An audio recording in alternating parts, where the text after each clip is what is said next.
So pretty much leading into Monday, Jared and I were struggling to think about what we were going to talk about. And then the last kind of 2 days, everything's kind of dropped. So now we've got heaps to talk about.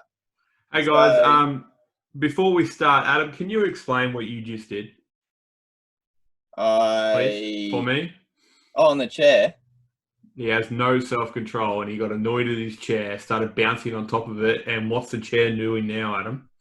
Oh, it has no central piece anymore. So we'll move only side to side and forward and back. And yeah, I get motion sickness at the best of times. So if I can stay upright on my chair the whole episode, I'm doing well. Yeah, so as Adam said, for a pretty slow news week in Rugby League, we have got Adam's on a high right now. He just didn't even have his headphones in. We have got a massive episode today. For all the things that come out, we've kind of blown them up and found a few other things to talk about. So, Adam, you want to lead us off? What's first? Yeah, cool. So, as Jared said, lots of tidbits of information. Oh, I've used that word a little bit lately. I'll try not to. Wait, have you used it a tidbit lately? I have.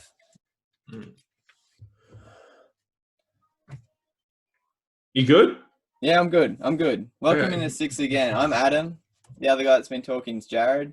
We're just a bit excited. We're getting pretty close to the start of the restart of the season, the start of the restart. Yep. And we've actually got lots to talk about tonight, so we're going to crack on. James Roberts signed himself into a rehab facility through the week, and good on him, looking after his health, struggling without the structure, I guess, of rugby league and his job. The news out of today was the South CEO has contacted the NRL just to get clarification as to when he comes out of rehab, will he then have to go into a 14-day isolation period before he can then rejoin the team? So not only would he be missing the time while he's in rehab, but possibly a fortnight upon release or check out. I'm not sure what the term is there. Yeah. Well, they're saying that what was it? He might have to do a self-isolation period after. Yeah. But as Adam said before this all went on when we were talking about it, one of the reasons they're allowed to break isolation is for their health. It's not stipulated in there that it's physical or mental health, which in the long run, mental health is more important. So as Adam said, again, good on him for checking in. And if the NRL are going to follow their own guidelines as far as all the work they put into mental health in the last, 10 years, all the training they give to players and stuff, he should be able to walk on that field if he feels he's ready and the doctors behind him feel he's ready. So it's going to be really interesting, and it'll set a precedent if they put him in isolation for 2 weeks, which will not help the Rabbits at all. Yeah, I think Wayne Bennett's already come out and said that if he's mentally and physically ready to go as soon as he comes out of rehab, he'll be straight back into the side. Yeah. And the quote that Jared was talking about there, based on the policy the NRL put out, players may only leave their residence for essential household, family, or medical needs. This should be reserved for exceptional circumstances and only undertaken if these tasks cannot be performed by another member of their household. So by checking yourself into a rehab facility on the grounds of mental health, I would consider as an extreme circumstance. Yeah. The only doubt I have there is if he's at the point where he needs to check himself into a mental health, what is it? Just over 10 days before the NRL restarts.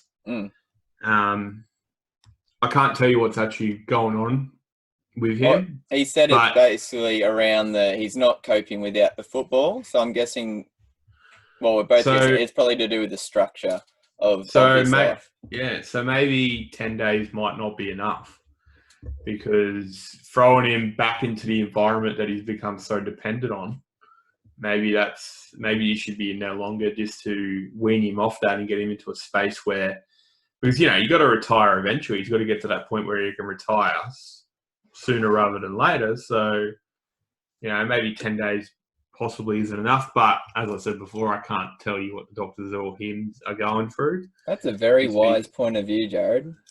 Well, that's very well considered, I think. Yeah, so we just have to wait and see. And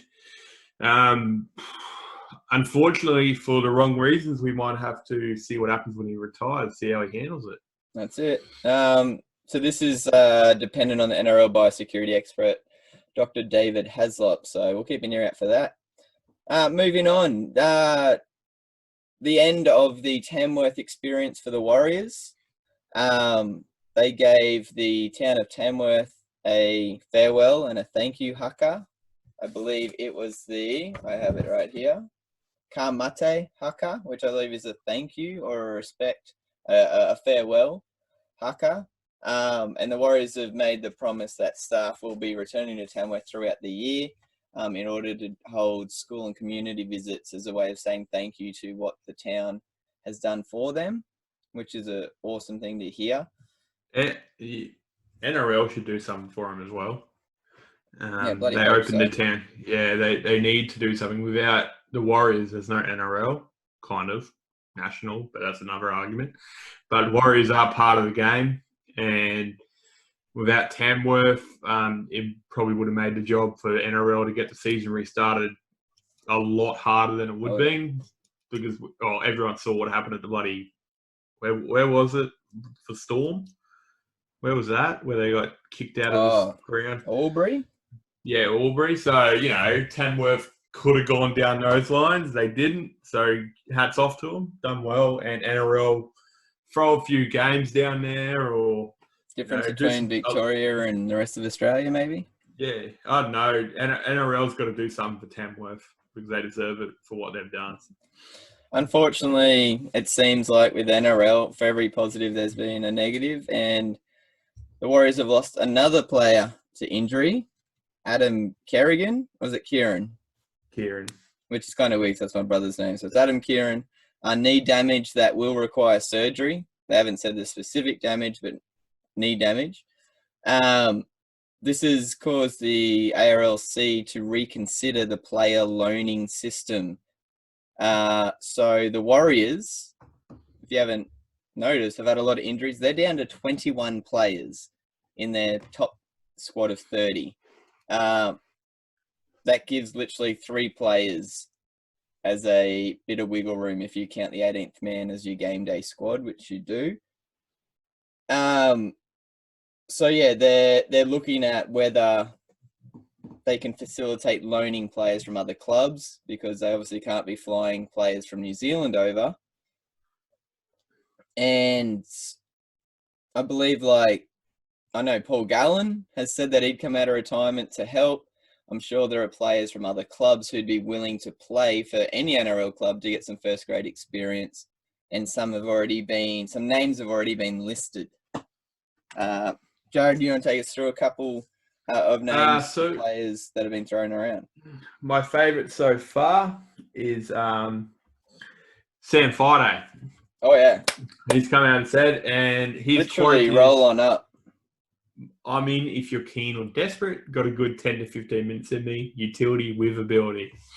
So I am also, that's the good shit that comes out of rugby league. That's fantastic. But other players, pretty much anyone who's not in the top 30 squad for any team, really. I think they can be in the top 30 squad, but they can't be immediate backups. Well, so you're not going to be taking your 18th, 19th, 20th man. Look, you've got a whole Queensland Cup. You've got a whole New South Wales Cup. New South Wales Cup's been cancelled. No, worth of players. Oh, players. You got all those players. There's players like I think the biggest one they pulled up was Daniel Alvaro. He was the starting front row for Parramatta for years. He never was overly flash, but he can come off the bench for a good 40 minutes. Look at Matt Eisenhuth from the Tigers. Yeah. He was a starting second row for him pretty much all last season, and he doesn't seem to be in favour with Michael Maguire, so he's another name. Look, if they were really desperate at covering, there's players like Riley Jacks who probably won't get a look in at Melbourne. That covers Adam Kieran. And there's a hell of a lot of players to consider. So if the NRL does allow it, and they'd have to sit there and think of an eligibility criteria, and then as the NRL team loaning the player, you've got to kind of evaluate what could potentially happen. Yeah, risk and reward. There's compensation involved. And then if you bring one of their players and the Warriors make the grand final, what if one of their players scores the grand final try? That'd be a freaking story, wouldn't it? That'd be epic. Yeah, it would be. Like, I don't know, someone like Daniel Alvaro on the outer at Parramatta goes to the Warriors. Warriors beat Parramatta in the grand final. Yeah. Oh, man, I'm here for that chaos. That would be sick. Barges over like Junior Paulo for the winning try. He'd get home, man. How good would that be? That'd be like the feel-good story. It'd be like a state of origin thing where you've got one of your club players playing in the other state, and you're like, God, I hope you have a good game, but fuck, I hope you lose. Yeah, so, look, NRL, it makes for a good story no matter how you swing it. It's kind of like the same deal as the Momorowski and Harry Grant trade. Yeah, so they're there to get an NRL experience, and in the long run, it's going to help you. You've got someone on a 4-year contract. Why the fuck not? Like, really? You got him for 4 years. 3 more years after that, he's got 40 more NRL games to play. Yeah. Under his belt. I hope so. Like, and it's not like they were asking for loanee players as soon as they got to Australia. It was just injury after injury after injury. It's just So I remember clubs having injuries, but not this many having season-ending injuries. Or look, out of all the teams for it to happen to, Warriors are probably the worst. But in saying that too, if the lone player story does play out, it's going to generate a hell of a good story in the long run. Yeah. Even if they do lose, those players are going to come in, and some of them, going to come in and want to play. Like they're going to rip in. So I'd hate to be the Dragons this week. I know people are saying like they've got the easiest match because they're playing the Warriors and they've had but this is sort of stuff that. Well, yeah. Well, that's what we touched on brings the squad together. It could be epic. All right. Like we said, you never play a team whose coaches got fired. Yeah. You never do it. Never. Except Newcastle. No, that's just a given. So we talked about last episode, about how the NRL Women's League is being talked about with regards to the broadcast deal going forward. It's been announced that they've set up or are setting up a Project Apollo committee for the NRLW competition in preparation for if the women's game gets the nod from broadcasters. And that's huge. So if they do get the nod and those details come out and their season will go ahead as per the men, they're getting a committee in place in order to do all the logistics for them. One thing that has already come out as a cost-saving measure is when they get to finals time, they'll be played as double headers with the men's finals at stadiums that have 4 change rooms. So that pretty much narrows it down to Suncorp. I'm assuming Bank West and North Queensland because they're the newest ones. To be honest, most NRL stadiums would have 4 change rooms now. Like, you'd think all modern ones would have more than 2. Yeah, modern one. I'm just thinking out of the ones that have been listed for being used. Yeah. Well, all the stadiums. I couldn't see Campbelltown having 4. Yeah, but Tigers aren't going to make the top 4. There's only 6 stadiums they're playing out of. No, but that's the thing. All those stadiums are only sat down to play out until round 9. Oh, that's true. So after that, we might have to go back to home and away. That's 10 weeks away. Yeah, right. The way everything's going now. But talking about stadiums, and Jared's just corrected me. Thank you very much. In rounds 3 to 9, there's 6 stadiums that have been opened up. So Melbourne, Brisbane, and North Queensland, Parramatta will be playing at their home stadium. So Amy Park has been opened up from the Melbourne government compared to last week where they weren't allowed to open anything. Now they've opened up an entire stadium, which is pretty cool. Melbourne's going to team playing out of there. Campbelltown will house Canberra, St George, Tigers, and Penrith. Bankwest Stadium will house Eels, Roosters, Rabbits, Sharks, and Bulldogs. Gosford has Warriors, Newcastle, and Manly. Suncorp, Broncos, and Titans. And then, I don't know the name. Is it Queensland Country Stadium? Queensland Country Bank Stadium? Something like that. Who cares? Say one for Townsville Stadium will host the Cowboys. So some articles have come out saying home ground advantage for blah, blah, blah, blah, but who really cares? There's no crowds. They will get to sleep in their own beds, but so does everyone else because you have to go home that night anyway. So look, there's no such thing as home crowd advantage these days, especially with no crowds. Like there is with regards to travel. Look, not really. Not these days. The way how travelled everyone is. See, back in the day when that came out, there was, when you went to Brisbane, there was only Broncos supporters there. That's the difference now because everyone's so spread around. Fucking doesn't matter anymore. I'm talking more like the psychology of Broncos play at Suncorp. They're versing Melbourne. Games finished, Broncos players could be at home in their beds by, an hour and a half after the game. Whereas Melbourne, what they would usually do, I would assume, if they've got a break between then and the next week, would be stay at a hotel that night and then get up, prepared, go to the plane, whereas now they'll be getting back on a plane at, say, 10, 11 at night to fly back to Melbourne to get back to their bed at 2 in the morning. Just that sort of stuff over a whole season. But every club, I understand, will have to do that. But your Melbourne and Cowboys will be... Imagine the Cowboys flying to Melbourne for the second Friday night game and then having to fly back to Townsville the same night. That's going to suck. But it's only going to have to happen once, so... Tell you what, though, that's it's kind of on the point as... like how much money rugby league NRL is making out of the games because those flights wouldn't be commercial flights. They're all chartered. Yeah. So you that'd be costing, and it wouldn't be the clubs paying for it. It'd be NRL. NRL be paying for it, yeah. So it's amazing how much money they're going to get because they've got a charter flight every single team around the country. It's just going to be it must be such a positive for the NRL to play. Oh yeah, that they're going to put this on the line.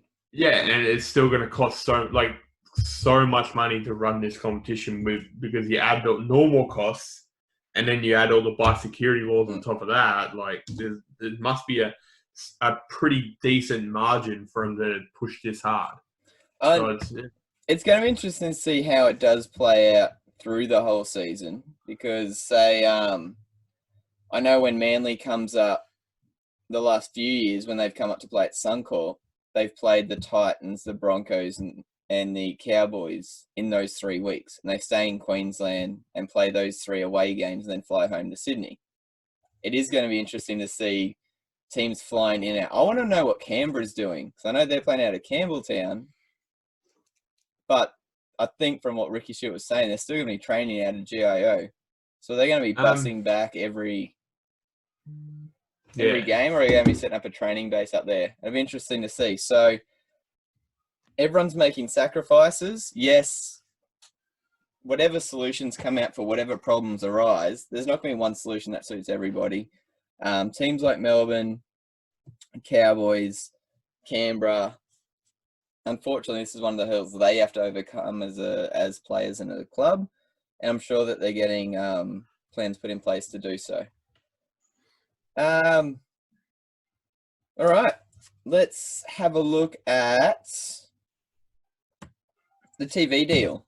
So we just talked about the NRL women's, what has come out is that, considering the three of them weren't really talking on the best of terms a couple of weeks ago, the next TV deal seems like it has been struck worth $2 billion between the NRL, Channel 9 and Fox. So the latest information is that deal has been sent to both broadcasters for finalisation.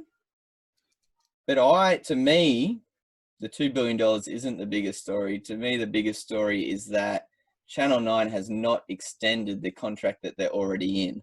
So there's still 3 years left, I believe. What are we in, 2022? So yeah, this season plus 2 more of Channel 9's existing deal runs till the end of 2022. They've decided not to extend their deal, whereas Fox Sports has decided to extend through to the end of 2026.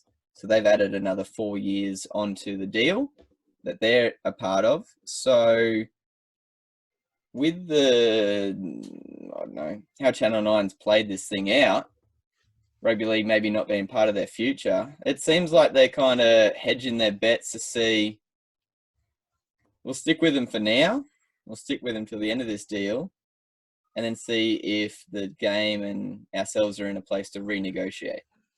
Look, I've already said that Channel 9 are playing a dumb game when it comes to this.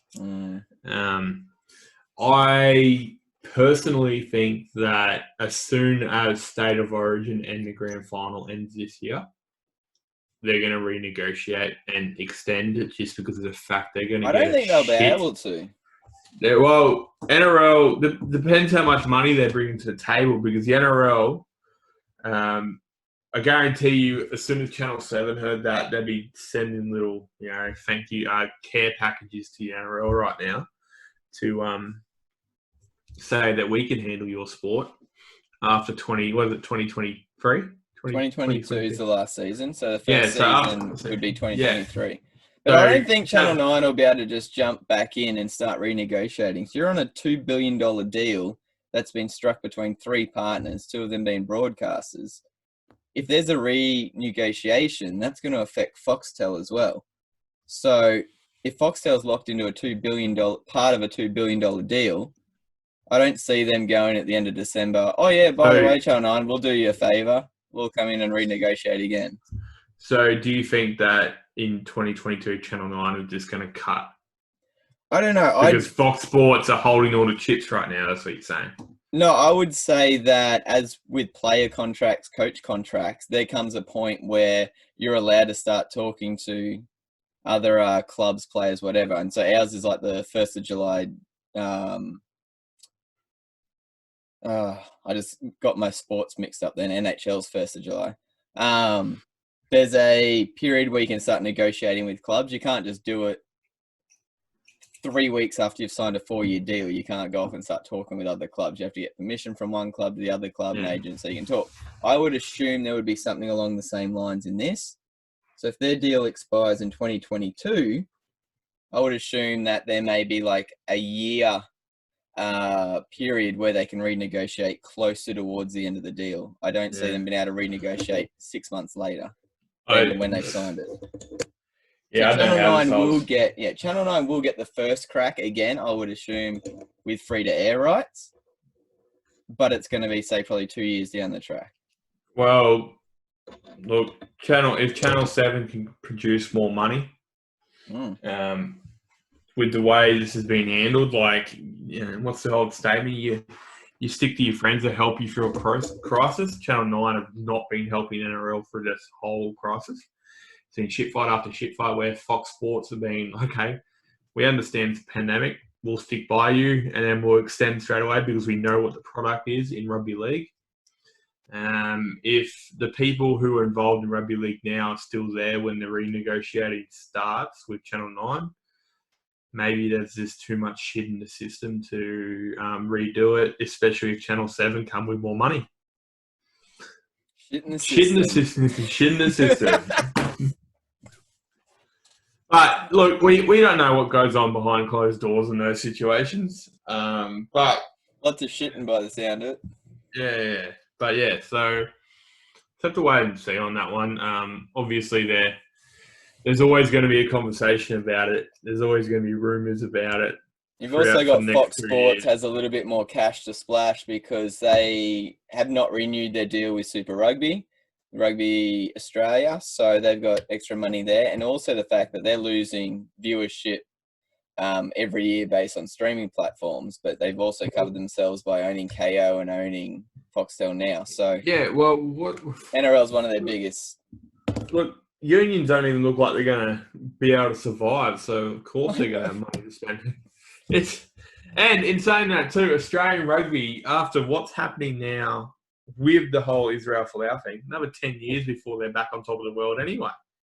Like, yeah, it's embarrassing to see how the sport's their money's worse than rugby league as far as top heavy goes. Like, there is no money going into the local. And they've got the rich, smart people running their game. They're fucking horrendous. Like, I think someone decided 6 or 7 years ago to focus on private schools instead of local competitions, and it's just go on this shit. The school that I teach at, rugby union's our football code, and I renewed my level 1 coaching call last year sometime, and 2 of the Reds development officers came up to run the program. They were also the only 2 Reds development officers in the entire of Southeast Queensland. That's horrible. So Rugby Australia have 2 rugby development officers from the border to basically the southern tip of Fraser Island. That's absolutely horrible. How bad is that? Oh, in saying that too, those 2 better be milking it for what's worth. Oh, they were great. They were both young guys. They both play in their systems, but it's so bad. Yeah, it's horrible. But that's union. We're talking about league. No. All right. So on league, an interesting, humorous, smart, criminal story has popped up, and you may have missed it this week in between everything else that's going on, but it centers around Craig Bellamy, even though it has nothing to do with him knowing anything about this story personally. So if you remember back to last year, Des Hasler took charge of the Sea Eagles a year after they finished second last, the closest they've ever come to the wooden spoon, and got them up to 5th position into the finals. 6th position, sorry, and did a pretty damn good job of turning them around. Ricky Stewart got the Raiders all the way to the premiership, the grand final. Now, they were the 2 favourites for the Coach of the Year award, as most people saw them to be. Craig Bellamy was a $7 outsider, and the Storm got knocked out in the prelims. However, it's not bad. It's not bad. He's not bad. I'm not saying he's not bad, but that year, there's nothing extraordinarily different that he had to do. There wasn't as big a change or shift, etc. Now, it's come out this week that New South Wales Police have raided 3 properties in and around Sydney in quite decent areas, 2 houses in Paddington and Waterloo and a business in Surrey Hills, based on a tip-off that they got in March about large bets being placed on Craig Bellamy to win Coach of the Year at $7. Now, police have confiscated laptops, documents, other electronic devices, and the money won by this one punter was to the tune of $20,000, which is quite a lot of money to win on a Coach of the Year bet for a coach that didn't really look as though he was going to win. The cool part of this is the guy who put the money on works for one of the organizations involved in running the awards night. So he or she, it doesn't actually say, got inside information that so-and-so was going to win the award at $7, went and put money on it in multiple betting agencies and walked away with 20 grand in winnings. Now, to get that off $7, they would have had to lay out just over $2,800 of their own cash. And that was enough for some betting agencies to go, what the fuck? yeah, maybe something's not right here. And so Craig Bellamy's the face of this story, even though we had no idea what the hell was going on. I think that's To be honest. I think that's kind of cool that the dude had the balls to do that, or the girl had the balls to do that. And that was in March. So they've probably been sitting pretty for 2 months going, fuck yeah, got away with that. To be honest, I don't think Bellamy would care. Oh, he wouldn't care, but he'd just be like, what? Yeah, I think Hasler and Stewart are a bit ripped off about what's going on, but it's nothing on an NRL level. I hope everyone knows that. It's nothing on an NRL nothing level. to do. No one is in the wrong except for this one dude or girl who heard, oh shit, so-and-so is going to be winning this award. Yeah. So it probably is the person in the wrong who told them or who let it slip, but, you know, shit, what it is.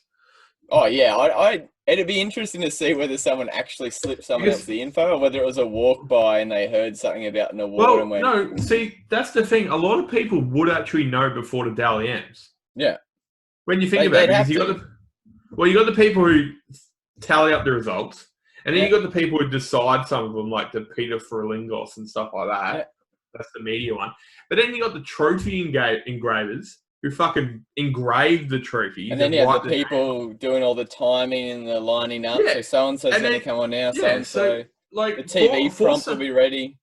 For something that's being betted on, there is a lot of people actually in the know who's going to win this. I don't know how they keep it. Like, they might sign they'd have to sign a waiver or but it's like, it is...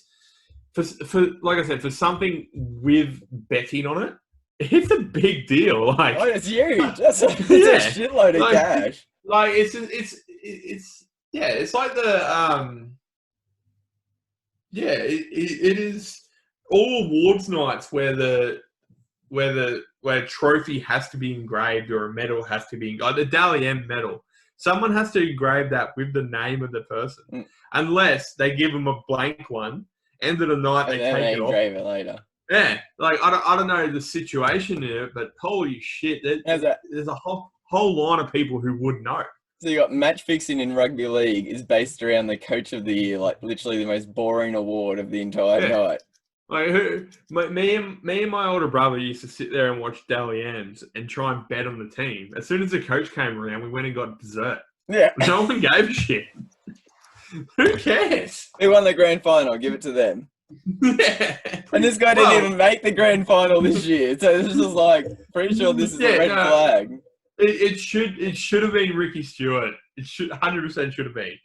But it's saying that had a case, but yeah, Stewart got them to the grand final. And who gives a flying fuck? Yeah. Oh man, I thought that was just so funny. I was like, man, this is such a cool story. All right, so moving on to referee news. So it looked as though the NRL's ready to go. Everything's sweet. 28th of May. Governments and stuff's on board. By the way, we made all these decisions to go from 2 refs to 1 and change the rules without actually consulting the referees.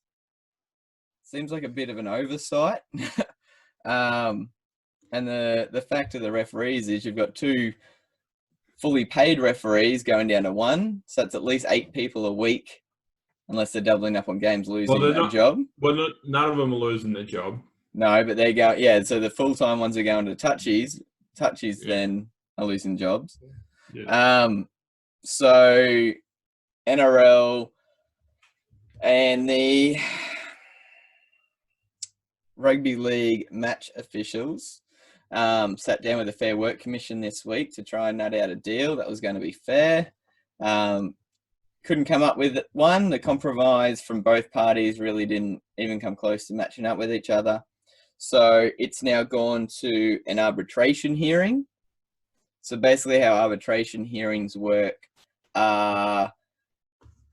is the performance based. It's more to do with athletes, but with this guy is the referees. Is the performance of the referees and the importance of those performances, are they being basically looked after financially for what they are having to do? Now, for how much stick they get, we can't have a game without referees. They play a very important role. It's going to be an interesting outcome. it's either going to be something along the lines of, okay, we're down to one referee, but your payments are going to be increased by half, quarter, something like that, to cover the cost, or there may be a bigger bank of funds for refs in general. I'm really interested to see how it comes out. Peter V'landys and the players have said, with everything going on, we're going to be starting on the 28th of May regardless. And Jared's got information on how that would happen, even if our main referees aren't there. Oh, so what was his name again? Who was Luke Phillips.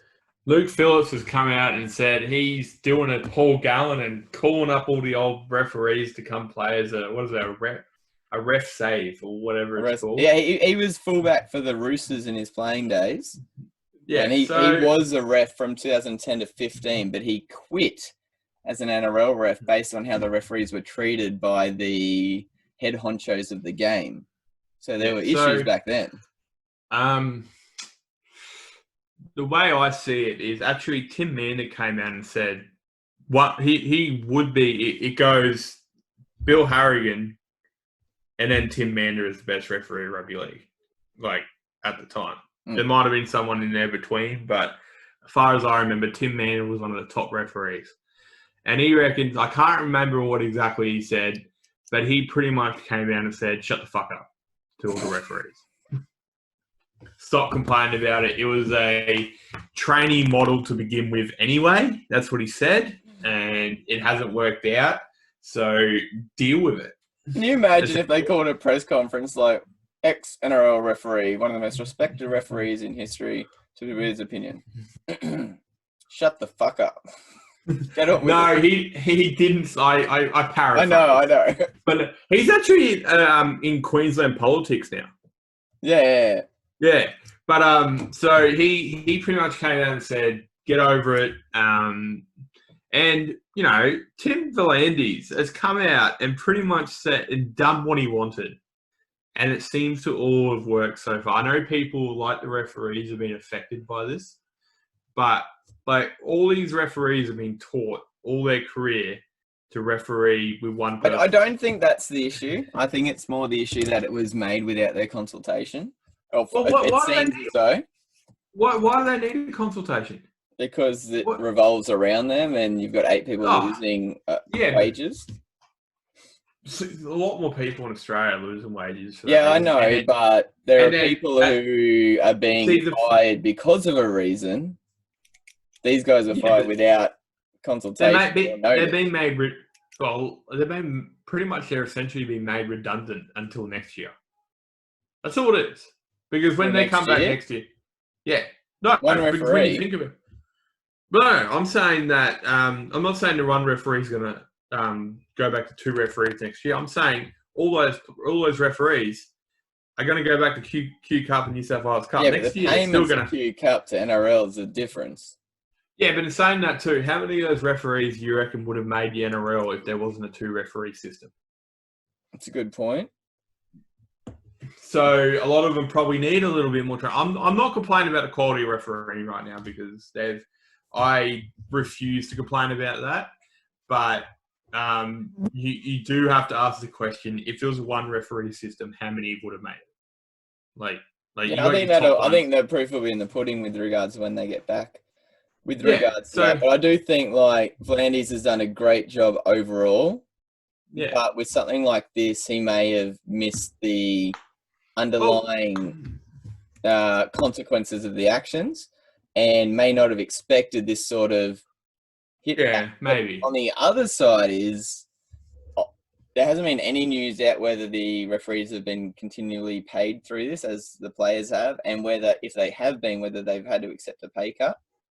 This is the only time we've ever heard about the referees and their financial situation. So I don't think this is probably the only part that hasn't really been handled as well as it could have been. Yeah, I feel sorry for them, as I feel sorry for everyone else in Australia right now. But in saying that too, every rugby league player from under 7s to Q Cup and New South Wales Cup are taught under one referee. Mm-hmm. And then the NRL brought 2 in. So as far as employment goes, that was a luxury for NRL referees.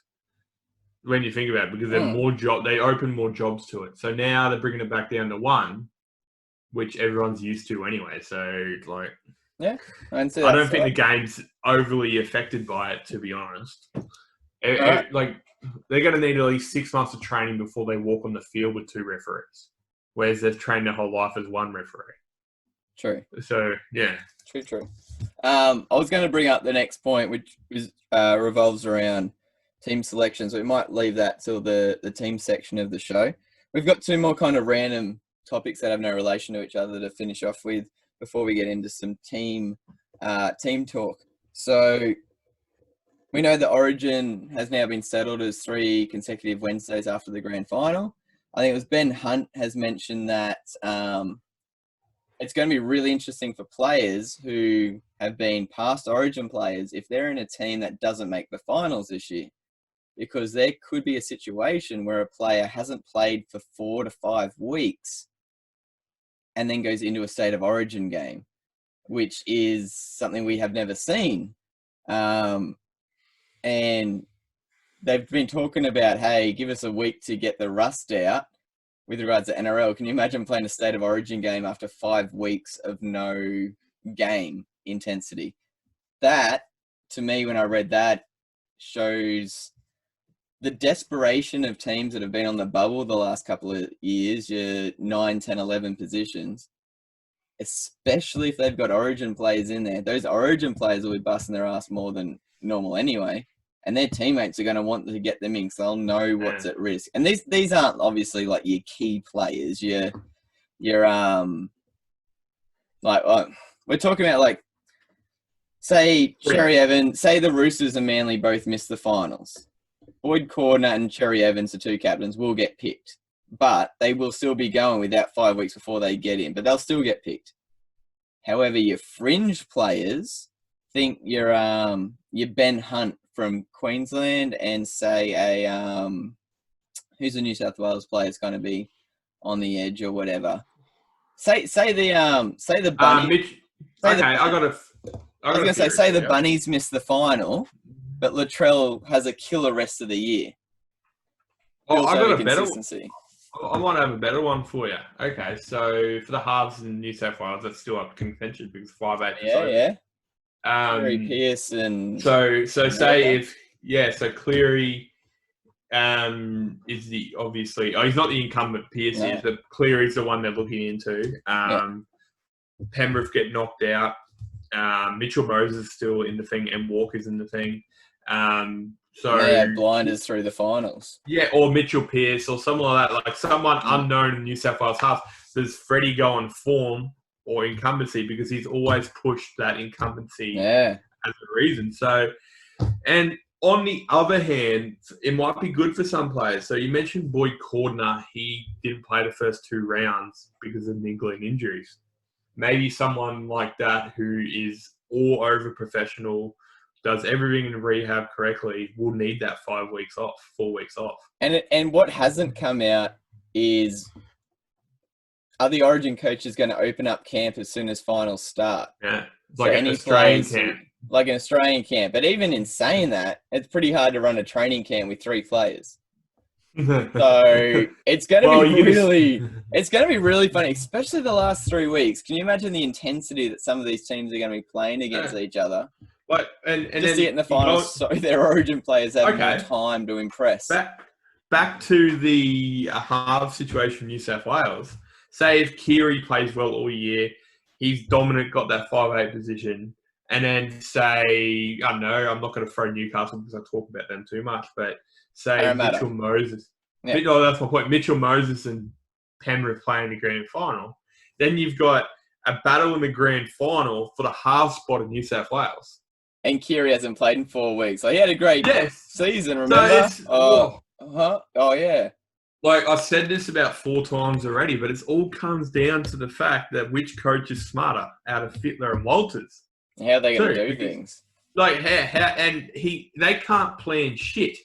because they don't know what's going to happen in the season. So this is awesome. And when you pick on loyalty, as the Maroons have done and New South Wales have started doing more recently, you're picking on loyalty from last year, but those players are still playing week to week. They may not be playing as well as they have been, but they're still playing week to week. And then they go into Origin with all the best players, and your game naturally increases. But see, there's a difference.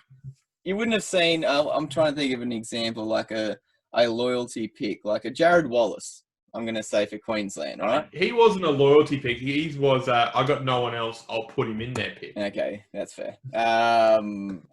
But that sort of where I'll give you one. Dane Gagai over Kyle Felt.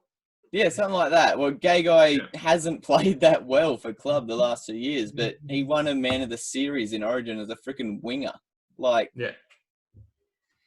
it's gonna be so cool. And then take that with the fact that we're not stopping for Origin this year, so coaches don't have to go, oh, I wonder if so and so is going to get picked. Do I have to start resting this and this and this? We're going to have 18 weeks straight of footy. No breaks. Coaches will know when they can and can't rest players because they're not going to be buys. There's not going to be Origin. I have a feeling after probably the first 2 weeks, we're going to see some of the best quality NRL we've seen in a long time because there's not going to be disruptions, hopefully, if this all stays under as it is. But no breaks, no disruptions, and teams fighting to get to the finals, not just for a final spot, but to help out their mates to help push Origin selection. It's going to be, it could be so good. Another part of it, it could be fucking horrible too. It could be. So, like, you got a player so desperate for whatever reason. It could be a fringe player playing for a contract. It could be a player with less games to press their case. Like, you've got, they could do something so stupid. The first person who comes to mind for that would be Blake Ferguson. Bloody hell. He would be first in line pick because he set up, well, not set up, but he's done that 80-meter run or whatever it was to set up. But he's got, and for Para, you could just make that really Billy Slater 2006 World Cup final play for Parramatta. You remember that? Oh, yeah. I was there at that game. That was so fun. You actually took me to that game. I think I was like 16 or something. The 2008 World Cup final? 2008 Cup World. Okay, so that was 12 years ago. Australia screwed my 15. Perfect season. Yeah, I was 15 in that year. That was my first Australian game I ever watched. And it was probably the most intense 5 minutes of my life when Australia... No, do you remember when Australia walked up to New Zealand? Yeah. During the haka? Yeah. That was like, oh my God, I was like on cloud 9, and then I couldn't believe New Zealand won that game. Well, I had that was 2008, so we'd gone down to Sydney, myself and 4 mates, sat front row, watched Manly win 40-0. Steve Benzie scores a try in the grand final. Queensland won Origin that year. Matt Orford won Dally M. Brent Kite won Club Churchill. Matt Ballon won Sexiest Man in League. Like, we freaking won everything. And then Australia lost the World Cup. And going into the season, I'm like, that's the only freaking given that we're going to win this year. And they wrecked my perfect season.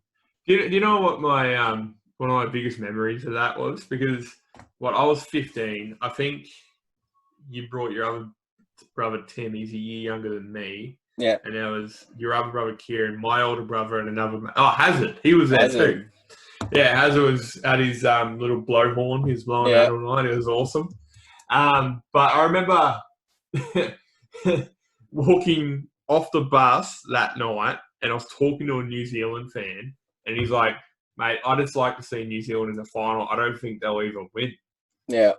And then New Zealand won, and then after it, for some reason, the amount of people who were actually at that game, because I'm pretty sure Suncorp was full, I actually met him on the bus on the way back. No way. He started laughing at me. I just dropped my head. Oh. Because, and he did shake my hand. He's like, I didn't even see that coming, as you know. But it was just, it was such an epic night. It was my first Australian game, but it was shit as well. Yeah. Like, I haven't seen Australia win a game of league live. I've watched them twice, and I've lost to New Zealand twice. Well, I remember sleeping so well tonight because I was like jumping up and down in motion the entire night.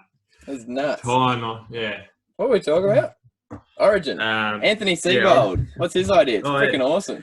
So he's thinking of doing EPL rotations, which Adam's all over. Me, you know, I don't really understand it. It kind of reminds me of what Australian cricket did about 5 years ago under Mickey Arthur, which was a complete and utter failure. For different sport, different context.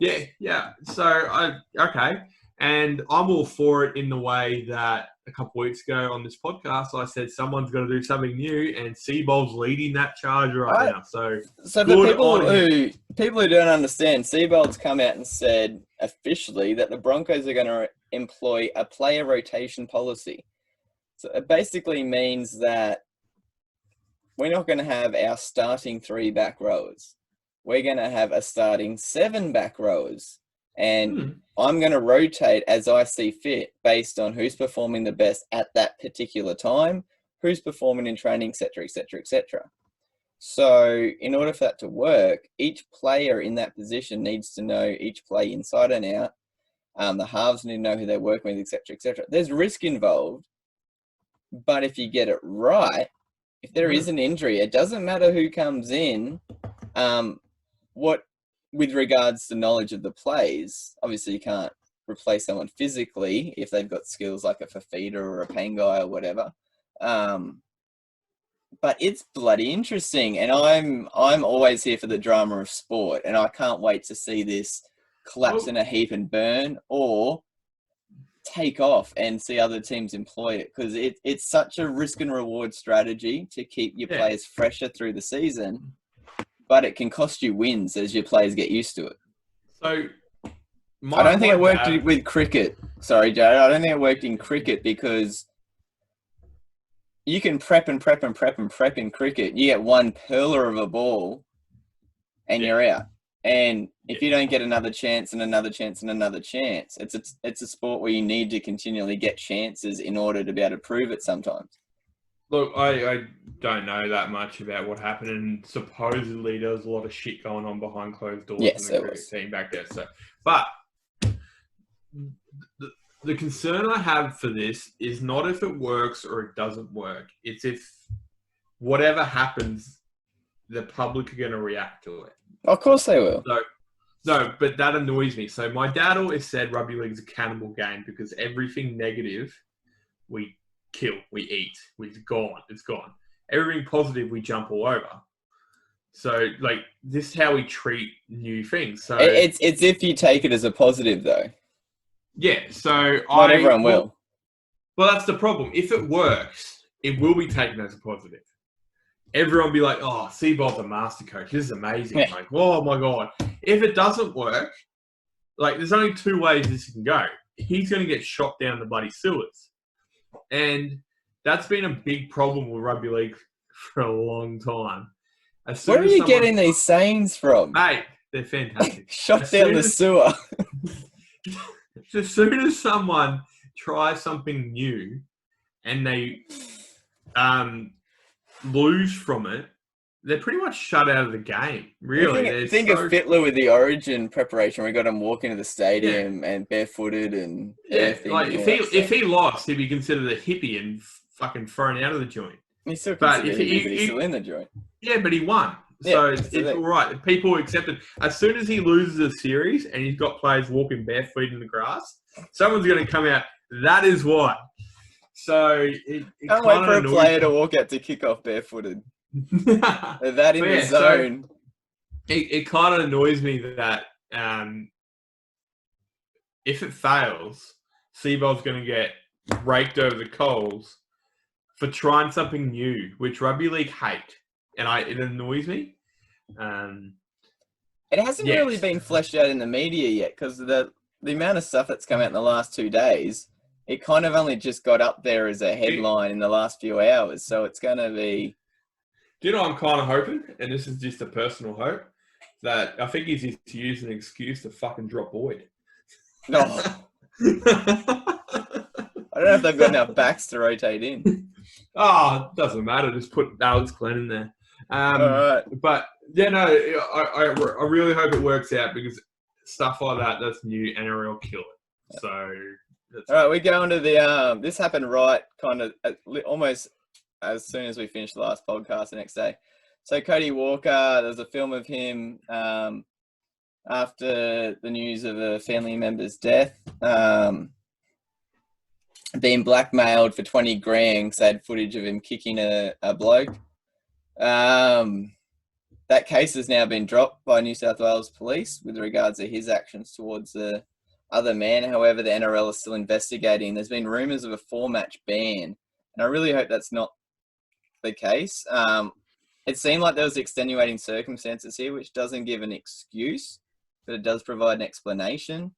4 weeks seems pretty heavy, considering if you actually watch the footage, it's probably the most gentlemanly street fight I've ever seen. And also the fact that one guy actually falls over and the other guy waits for him to get up and then they tap fist before they go again.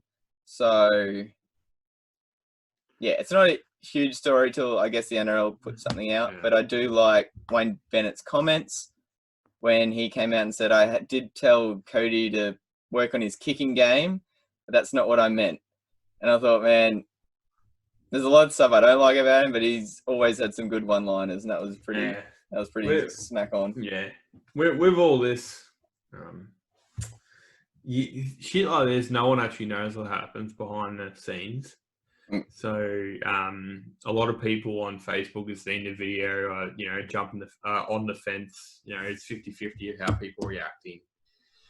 I don't like commenting on these things until you know all the details, and you kind of leave it alone, because a lot of, from what I understand, and I don't know if it's true, but there's a lot of personal shit going on behind the scenes on this one. So yeah.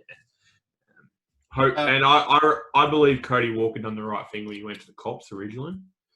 So as soon as I think he got a phone call or a text or something saying whatever, the bribery, and then he went straight to the cops. Like, that's the way to do it. So yeah, see what happens with it, really. All right, so moving on. This is one that's kind of stood out to me. The NRL's been doing their Simply the Best team, and they've just come down to second rower nominations. Oh, now, so you said this is going to piss me off. Well, then I had another think about it, and then saw that they were doing lock as a separate position, so maybe not so much. So I was like, oh, they're missing one of Jared's favourite players, but then I was like, oh no, I'll go back and check, and he was actually in the lock category, so maybe it's not as big a story anymore. So you're saying I was going to get pissed off because losing Ben Kennedy? Yeah. Okay. But I was like, he could still have been mentioned, but I'm going to say he still could have been mentioned when you see some of the other players that are in here, because I don't even remember them playing second row as their main position, but we'll see. So, I'm saying that too. He was, I think, for the 2001 Grand Final, best player on the field. At second row. So they said these players couldn't fit into the top 8 second rowers of the last of the NRL era. I think they're saying the last 30 years. They couldn't fit in Brad Thorne, Dave Ferner, Matt Gillett, Gavin Cooper, Gary Larson. I'm thinking of players. I can think of players that I'd put ahead to some of these anyway. John Sutton, Simon Mannering, Pulatua. Anyway, is he in there? No, these ones they couldn't fit in. I'm like, yeah, you wouldn't put them in, you wouldn't put Alex Glenn in anyway.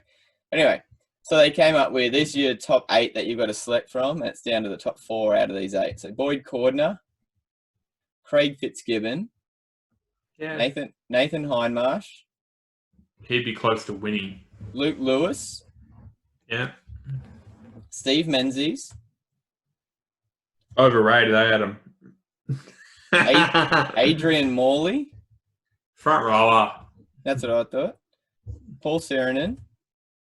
Gordon Tallis. Okay, keep going. Is that all? Mid-80s, nice. No. Gordon Tallis. No. Ruben Wiki. He built his way there.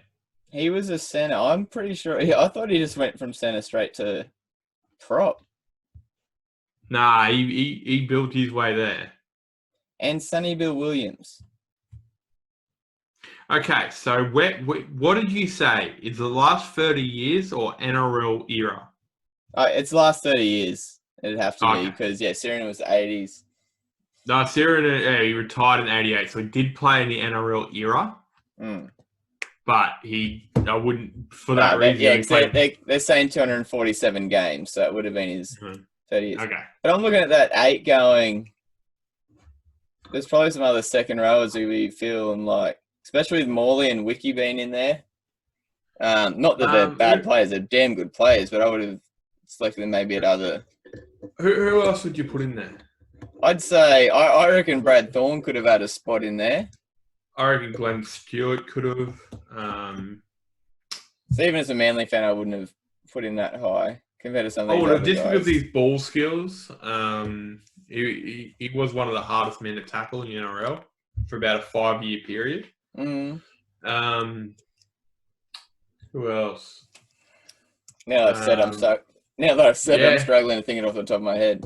Yeah, no, there would be a few, but in saying that too, there's got a pretty good elite list right now. I would put Nathan Hindmarsh on top of there. Just He's because second. of the fact... No, he's third. He's third. Okay, I would have him on top just because of the fact he was just that player who was always there. No matter the situation, he was there. So that's what you want in the second rower. He had the hard running lines. He had the big hits like everyone else, but his fitness was, I reckon, probably the fittest in that lineup. So I think he was the best second rower I've ever seen for me. Over a 300-game career, like you put people who've been there like 100 games, like Sonny Bill, probably ahead of him as talent, but as a workhorse over 300 games, I reckon Hindmarsh is to go there. So the top four players that were picked, one's in the 30%, and the other 3 are in the teens, and then everyone else is less than 5. So who's number 1? Tallis at 31%. And then Menzies at 19%, and then Hindmarsh at 17%, and Sonny Bill at 13%, and then everyone else is 5% or lower. So for me, Tallis was aggressive line runner, but so was Hindmarsh. So Hindmarsh had more strings to his bow than Tallis did. If you talk of line runners, Menzies has to be in there. Yeah, but Menzies had that like above everyone else. Yeah. Hindmarsh had it like here in every category. Like he'd be in the top. I'd say Menzies would as well. He always played 80 minutes. His tackle count was always the highest. Okay. And his ball playing ability was better. I will say that he came off the bench a lot towards the end of his career, just because they had better second. They had better second rows coming in. Yeah, which is fair enough. They were great players, but if you had to choose between Watmough, Stewart, and Hindmarsh, you'd put Hindmarsh above at least Watmough, I reckon. Oh, above, yeah. So, Watmough gave away too many penalties. So, yeah. So, like, I just think Hindmarsh beats all them just because of the fact he had everything as a second row should have. Tell you what, though, I wouldn't mind a back row of Hindmarsh and Tallis and then put Menzies at lock. Oh, no, I want Menzies on the edge.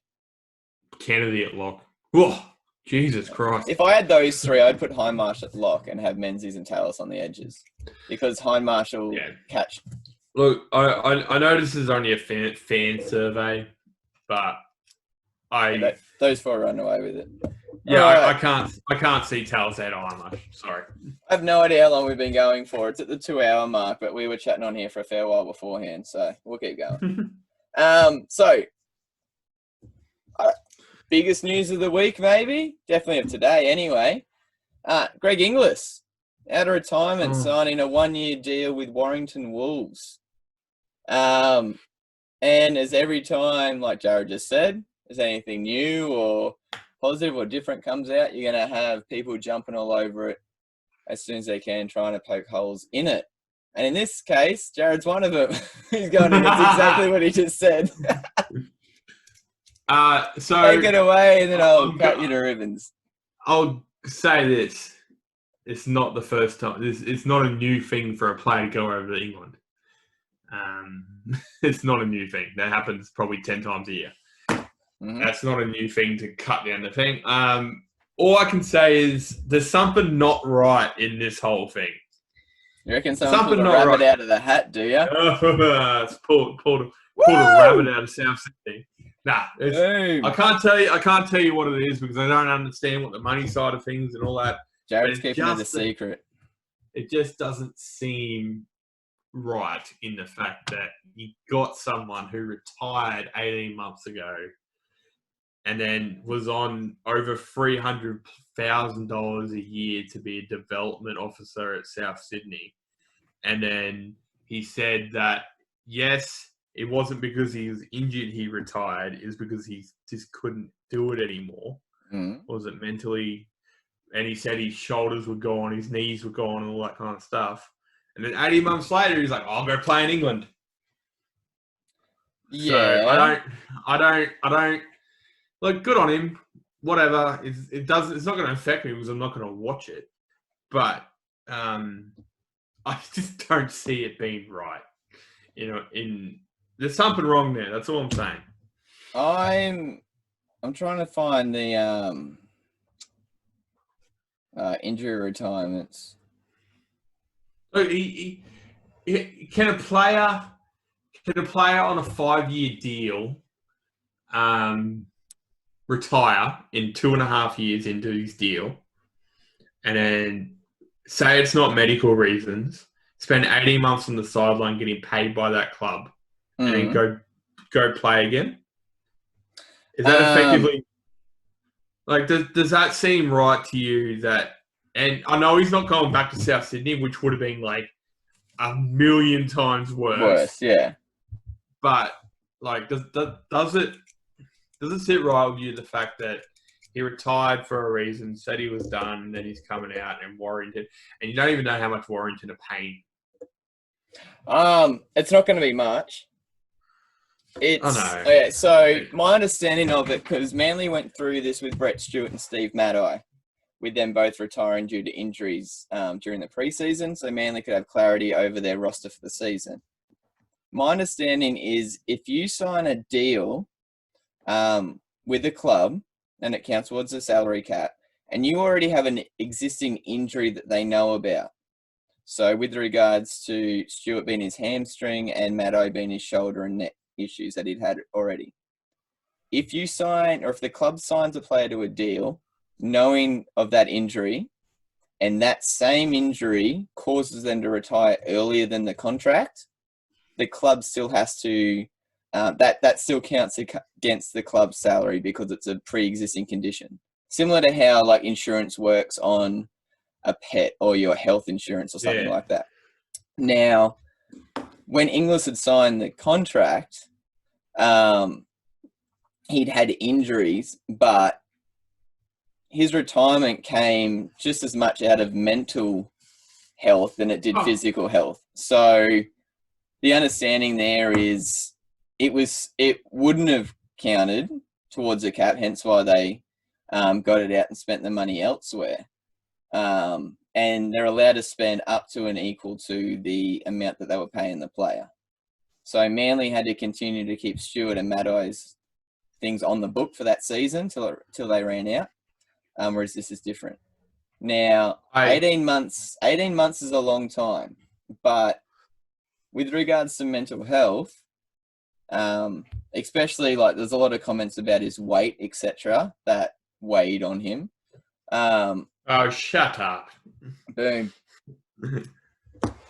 Not even the individual can tell you the first day how long it's going to take for them mentally to get back on game. Now, the other side of it, he was one of the many who didn't get to finish on his terms. And for someone who's as elite in the game as he was or is, that sort of desire and burning would have still been there for him, not to play Origin again, not to play Australia again, but just to play again so he can walk out on his own accord. And I think that's pretty much all this is. He's only signed a 1-year deal. He can't be on marquee wages because Warrington's already got Blake Austin and Gareth Widdop who are on the marquee wages, and you can only have 2 per team. So they're the ones on big money. he'll have to take a deal of whatever's left in their salary cap. He's not going to be on 600K, 700K. He'll be on maximum 3, I would say, max. Look, I'm the last person who's going to criticise someone's mental health. I'm not doing that for Greg Inglis. I don't understand why a development officer gets $300,000 a year. Yeah, that's always going to be shady. Yeah, I don't agree with that. That seems off to me, and the fact he's ready to play again. Maybe he is wanting this swan song. Maybe like a lot of players have actually gone over to Warrington for a swan song. Andrew Johns comes to mind. I don't think he'd do this to come back in the NRL because I don't think he'd physically stand up to it. No, but it just look good on him. Good on him. Yeah. Go for it. Go have a good time. He'll kill them over there. It's going to be less physical. It's 1 year. There's less pressure. Look, it just smells off to me. That's all it is. It just I got no issue with it. Another chance to watch him play. As a fan, I'm not a South supporter. My youngest brother is, but I was upset that he quit. I know, and I'll agree with anyone who said he wasn't near his best the last year and a bit, but 2 years, okay. So, but age catches up with everybody. He's a big boy standard. Bigger people tend to put on weight easily as well. But his flashes of brilliance were still there, and you're still watching him go, oh, man, this is good. If he could just get healthy, if he could just get this and get back to what he was. It was just... Like, I've always liked Inglis. I've always thought he was one of the biggest talents ever. He won't be an immortal, but... I think he will be. Nah. He is... If Meninga's an immortal, Inglis will be an immortal. Inglis did more than... Meninga did more than Inglis. He was Australian captain. He was a better leader. This, that, and the other. I said good on him, but I just don't see it as I think of the Storm Big Four, when they're all there, at least 3 of them will get to immortal status. Slater and Slater and Smith definitely. And it'll be between Cronk and Inglis. Cronk, from that argument, you're agreeing with me then, because Cronk was that much better than Inglis. Like, Inglis couldn't have done what Cronk did in that last year's that grand final he played in with a broken shoulder. Inglis could not have done that. No, different position though. That doesn't matter. Halfback, he can do that. I don't think he's as tough as him. I don't think he'd be tougher than him. Oh, I think he would be. No, Cronk's probably got the best winning. He's probably the best winning player in the last 20 years. And a lot of we did the Maloney podcast. Yeah, it's not like he's just surrounded by great players. He goes to a team and wins, and it's because of him. Well, Inglis did that at South. Not his whole career though. Like the last couple of years, South were one of them they didn't even make the 8. That's true. There. So Cronk whatever team he went to, like South wasn't as loaded. Well, in saying that too, Roosters, out of everyone to get rid of and chase, they had the biggest balls because there's only one player in the competition who could have knocked Mitchell Pearce out of that halfback spot at Roosters, and that was Cooper Cronk. There's no other halfback who could have. Roosters would have been justified in getting rid of Mitchell Pearce for. Yeah, no. So... But Cronk comes in and he's like a tier, 2 tiers above. Yeah, he was that far ahead of everyone else in the competition. But Inglis, Smith and Slater would be the same. If you brought any of them into your teams, you're getting rid of whoever's in that position. Yeah, but out of the 3, and do you consider Bellamy the best coach in a long time? Yeah. Out of the 4, who did he get rid of first? Who did he fight to keep and who did he get rid of? Oh, you're going to keep your spine first, regardless. Well, he was part of their spine. He could have played 6. Yeah, but he was playing 6 because they had Folau and centres. Yeah, well, I'm you just got to saying fit that them both in the team. I'm just saying that I would pick Cronk over Inglis at their prime every day of the week. Oh, the best argument would be put them both in. No, I'm just saying if you had a salary cap, you had to pick between one and the other. You'll always pick your half because they will have a greater impact on more people.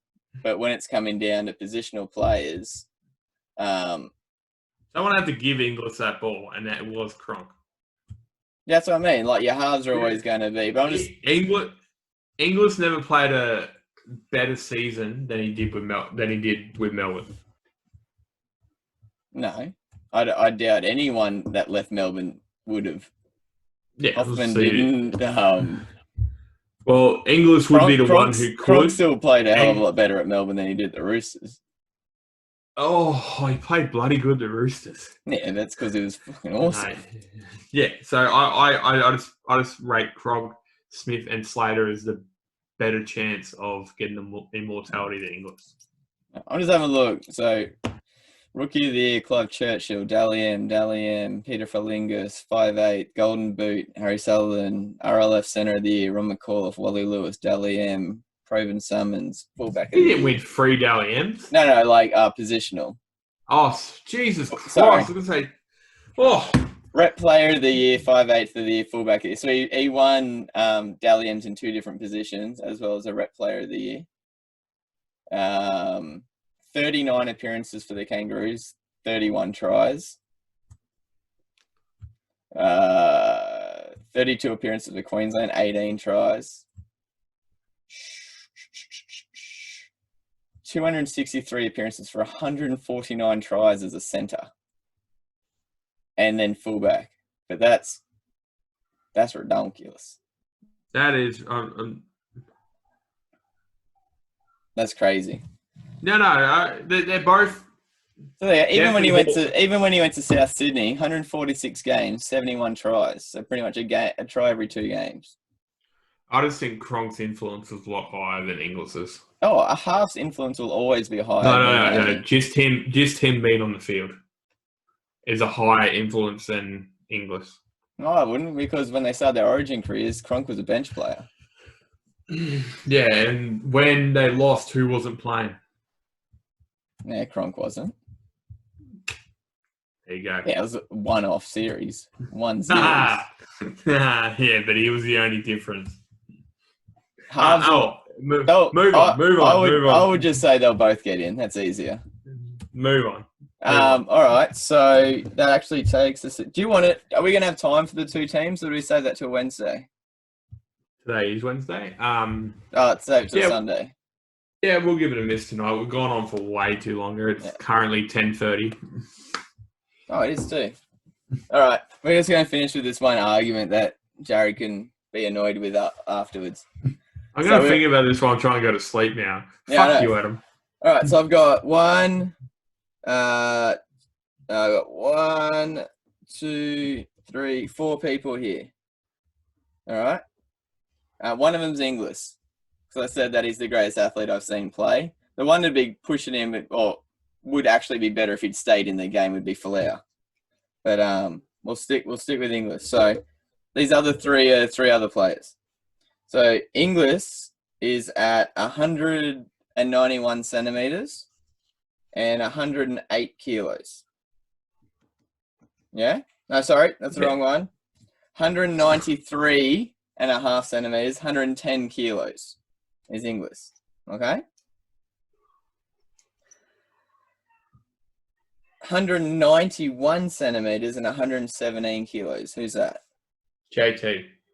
Yeah, Jason Tamalolo. So Inglis is 2 centimeters taller, but 7 kilos lighter. That's freakish because Jason Tamalolo looks so short, but he's only 2 centimeters shorter. That is insane. Who's this one?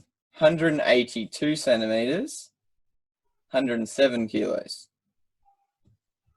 Is it a Ford? No. 182, so it's 10 centimeters shorter. Yeah.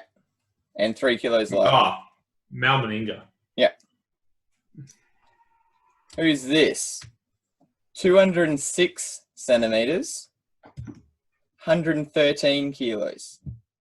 Either Folau or Sonny Bill. Nope. Sonny Bill's 191 centimeters and 108 kilos. So Inglis has got Was it- 2.5 centimeters on him and 2 kilos. Is it Falau? Nope. 2 meters tall. And 113 kilos. Is he a current player? Yep. It's not Travojevic, is it? Nope. Who is it? LeBron James. Oh, fuck off. So LeBron James is taller than Tamalolo by 15 centimeters. And he's 3 kilos heavier than Inglis and 13 centimeters taller. He's only 4 kilos less than Tamalolo. So if LeBron James was playing NRL, he'd be bigger than Inglis, Sonny Bill, and Meninga, 15 centimeters taller than Tamalolo, and only 3 kilos less. And look what he can do with the friggin' basketball. Now, the closest to that, I'd say differential. To me, Inglis at 110 kilos, 193, and still being clocked at 37 kilometers an hour in an Origin game, carrying that much weight at that speed with that agility. Usain Bolt's run at 43 k's an hour. It's only a 6k an hour difference at his top speed, carrying 110 kilos, doing what he could do in the air, plus step, plus palm, plus play 80 minutes at that top level when he was at his peak. That's insane. Yeah, it is. Yeah, it's nuts. Sonny Bill can do some awesome shit. Meninga can do some awesome stuff, so can Tamalolo, but all round, I could see Inglis getting up and dunking a basketball as well. Hey, I got a bit of trivia for you. Can you imagine LeBron James coming out and being like bigger than those three? What's he, like 35 now? He wouldn't be able to last the whole game, but man, that's how big he is. There is a player who is a shoe-in for immortal status. Yeah, Brett Stewart, I know. No, but there is a chance he won't get it if he doesn't get awarded it in the next round. You know who that is? Awarded in the next round? Yeah, in the next round, if he doesn't get it, he can never get it. Oh, because he's been too long? Nah. He'll be dead? Nah. He'll be ineligible? Yeah, he's ineligible. Because he's been rejected twice for it. Meninga? So, no. Meninga's already got an immortal status. Oh, I know. It was on my... Lockyer? No. Lockyer? Yeah, Lockyer. If he doesn't get it next time, he can't get it ever again. Well, they'll make sure he gets in. He's been rejected twice. Yeah, because you're looking at the people that have been waiting before him, I guess. Well, to be honest... Maybe he got nominated too early. Well, he got nominated at the 5-year mark. There's been 2 rounds since he retired, and he didn't get any of them. Which, in saying that too, the NRL has taken over Immortal. Yeah, from Rugby League. Now. So that can get changed any moment. I'm kind of over I'm going to claim Andrew Johns as one of the Immortals to the day I die, but I'm kind of worried the Immortal status is going to get thrown around too easily. I'd love them to do a Hall of Fame and Immortals. So your Hall of Famers would be your Sterling's. He'd be a Hall of Famer. But there is a Hall of Fame. Yeah, I know, but that needs to be more publicized. So people say that if they're going to be giving out immortal status, if you have 15 Immortals but like 70 Hall of Famers, that shows how many awesome players we've had, and there's still only 10 or 15 at the top. Do you know what annoys me? That they gave 5 in one go. Yeah, it's to make up for all the ones they didn't do. No, it doesn't matter. You've won every 5 years. That's how I see it. Yeah. I don't mind them doing that for Hall of Fame if you're doing 5 every that's fine. That's cool. But make that a big statement. Make it a big event. But Immortal, there should not be 5 Immortals inducted in one go. I'm cool with that. Nah. I mean, I'm cool with your point of view. Oh, okay. I thought you meant cool. Nah, it's just Immortal should be legendary status. They can't go from 8 to fucking 13 or 12 or whatever it went from last time just because they feel like these players should get it. Yeah. You look at them like your Alan Langers, your Glenn Lazarus, like they'll be they're Hall of Famers, but they're not going to go down as immortals. Yeah. All right, cool. Well, I reckon that's a pretty good actually argument to have. We could put together like a 13 Hall of Fame and a 13 immortal, and see how close we get to each other. Considering there's not, I'm not going to look in the Hall of Fame because I don't want to know who's in it. I don't even know there was one that's still been added to. Anyway, so we may have another interview lined up. We're still trying to get them sorted for this weekend. Maybe our first Queensland Origin representative, which would be kind of cool. So it'll automatically make them the coolest person on this show. And hopefully that comes to fruition. Jump on our YouTube page if you haven't had a look. Our live events next Thursday night for opening game. Anything else from you, Jared? I think I said too much already. That was a big episode. Shortest episode followed by a big one. All right, dudes.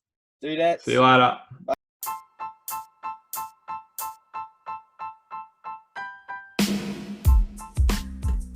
Thank you for tuning in to Six Again.